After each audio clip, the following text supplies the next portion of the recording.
ओम नमो नारायण। दोस्तों, आज एक बहुत लोगों के मैसेज आ रहे थे नवरात्र के लिए, सर आपने कुछ नहीं बताया। तो मैंने कहा भैया नवरात्र शुरू तो होने दो। तो अभी घट स्थापना का मुहूर्त 11:45 से है, क्योंकि चित्रा नक्षत्र में घट स्थापना नहीं होती। आप लोगों को मालूम है कि नहीं पता नहीं। तो अभी 11:45 से 12:30 के बीच में है मुहूर्त। उस समय में आप घट स्थापना कर सकते हैं। अगर आप ऑलरेडी कर चुके हैं अपने पंडित से पूछ के, तो फिर I don't want to say anything about that. और कल भी काफी मैसेजेस आए, आपने एंजॉय किया होगा हमारा क्रिकेट प्रेडिक्शन।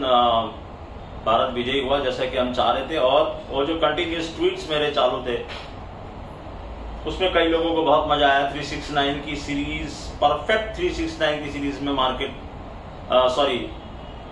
बोल रहा हूं, मैच चल रहा था। तो आपने देखा कि किस तरह से हर बार एक्शन हुआ वहां पर। और जो मैं आपको बोल रहा था कि कहीं पर आपको लगेगा तो एक डेंजरस पार्टनरशिप चालू थी, वहीं पर बस वो मैच का रुख चेंज हुआ। हम इसको देख रहे थे कि शायद ये सेकंड इनिंग हो, लेकिन फर्स्ट इनिंग में होगा। एनीवेज, मैंने कहा था दोनों पॉसिबिलिटीज हैं। और तीसरी जो चीज मैंने कही थी कि कोई रुकावट या व्यवधान ना आए, तो आप देखिए मैच पूरा हुआ नहीं।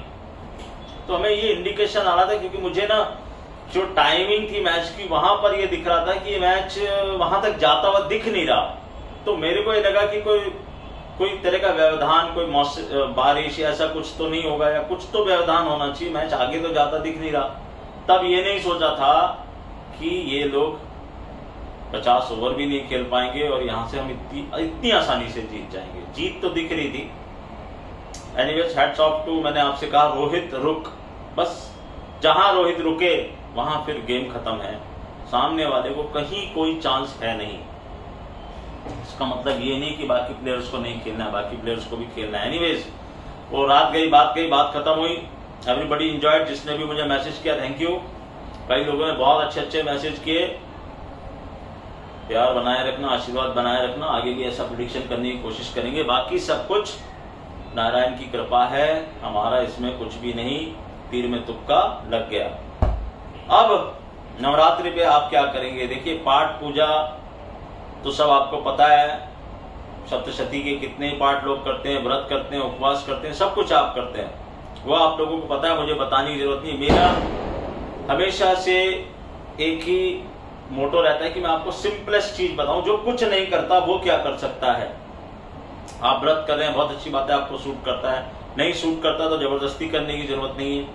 अगर आप कर सकते हैं जरूर करिए। आप पाठ पूजा जितनी करेंगे उतना अच्छा। या जगत जननी आई है, जितना मांगोगे, जितनी पाठ पूजा श्रृंगार माता का जितना करोगे उतना फल मिलेगा। जिनका विवाह नहीं हो रहा उनको माता जी को विशेष पूजा करनी चाहिए।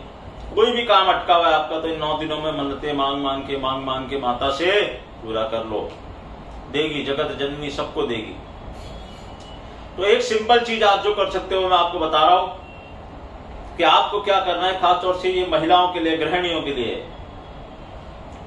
वो क्या करें, या आपके घर में आपकी वाइफ, भाई, बहन, माँ जो भी खाना बना रही है वो, और अगर कुक भी खाना बना रही है तो भी आप ये उपाय कर सकते हैं। करना क्या है कि जैसे आज फर्स्ट नवरात्र है, आज की रात जब आप अपना खाना बनाएंगे, अगर आप उपवास कर रहे हैं तो कोई बात नहीं, आप फिर भी रोटी बनाइए। सिंपल व्हीट की चपाती जो आप रोटी बनाते हैं वो, उस पर घी जरूर लगा दीजिएगा। और वहां पर प्रार्थना करनी है। स्त्री, घर की जो लक्ष्मी है, वो प्रार्थना कर ले और अपनी मनोकामना बोल दे कि माता जी आपके लिए मैं ये अर्पण कर रही हूं आपको, और ये मेरी मनोकामना है। कोई भी तरह की बाधा आपको है तो ऐसा आपको हर दिन करते जाना है। रात के खाने में, रात को बनाना है। जैसे आज फर्स्ट डे ऑफ नवरात्रि है, तो आज रात को जो आप बनाएंगे वो कल सुबह देंगे। ऐसे करके 9 दिन तक आप बनाते जाइए। हर दिन रात को बनाना है। इसमें क्लैरिफिकेशन मत मांगना, सुन लो अच्छे से। हर दिन रात को, पहला नवरात्र आज है तो आज रात को, दूसरा कल है तो कल रात को, ऐसे करके 9 दिन तक आप 9 रोटी बनाएंगे, घी चुपड़ेंगे, हल्का सा ऐसा, मतलब इस अनामिका उंगली से अपनी तिलक टाइप लास्ट में कर दीजिए उसके ऊपर। अगर आपकी कुक ने बनाई है तो आप जाके आप ये काम कर दीजिए और फिर मनोकामना अपनी बोलिए। या सिंपल अगर कोई मनोकामना नहीं करना चाहते हैं तो ये भी बोल सकते हैं कि माता मेरे घर में अगली बार जब तक आप आए तब तक सुख समृद्धि बनी रहे। इतना भी बोला तो बहुत हो गया। और आपको कोई पर्टिकुलर काम मनोकामना है तो वो बोलिए। इससे ग्रह भी शांत होते हैं। 9 दिन करवा रहे हैं तो 9 दिन 9 ग्रह। 10वें दिन भी आपको मतलब नवमी के दिन जो चीज बनेगी उसमें आपको क्या करना है, सुबह दशहरे के दिन सुबह, या जैसे कोई अष्टमी पूछता है तो भी वो नवमी तक ये काम करे, नवमी पूछता है तो भी।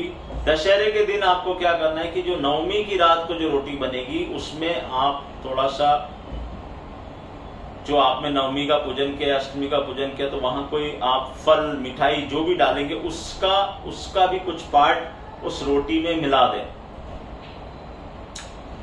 मतलब जैसे आपने कोई बर्फी ली या कोई गुलाब जामुन लिया या रसगुल्ला, उसका छोटे छोटे टुकड़े करें। और इस रोटी का भी आपको क्या करना है, अगले दिन सुबह करना क्या है, जैसे आज रात को आप रोटी बनाएंगे तो कल सुबह इसको क्या करेंगे, टुकड़े टुकड़े टुकड़े टुकड़े करें, छोटे छोटे छोटे छोटे टुकड़े।